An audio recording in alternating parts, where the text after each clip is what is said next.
রিক্সা শ্রমিকের দাবি না মানে যদি কেউ তুমি থাকতে পারবা না।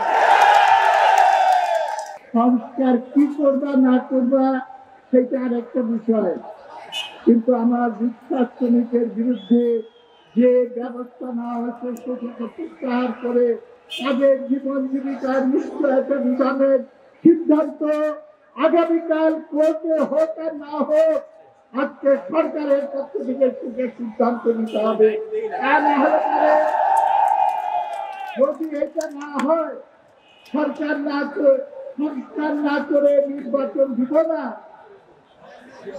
আমি বলতেছি রিক্সা শ্রমিকের দাবি না মানে যদি কেউ তুমি থাকতে পারবা না, এরকম সাহসের সঙ্গে করো, সব জায়গায় সংগঠন করে তোলে। ছাত্র ভাইয়েরা নেতৃত্ব দিয়েছে আন্দোলনে, তারা বলেছে যে আমরা বৈষম্য বিরোধী সমাজ চাই। আমি দেখতে চাই ছাত্র সমাজের কাছ থেকে।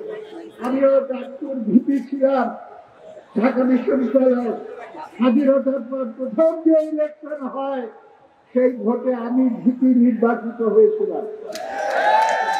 আমি বলতে চাই কোন ছাত্র সমাজ রিক্সাওয়ালাদের সঙ্গে বেয়াদবি করবেন না।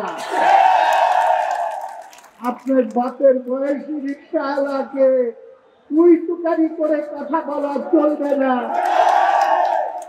মেহনতি মানুষকে মর্যাদা দিতে শিখেন এবং যারা পরিশ্রম করে দেশকে গড়ে তুলেছে তাদের প্রতি সম্মান জানানো শিখেন। ভুলে যাবেন না, এই গণ-অভ্যুত্থান একজন লোকের তৈরি না, এইটা হলো সমস্ত ছাত্র জনতার গণ-অভ্যুত্থান।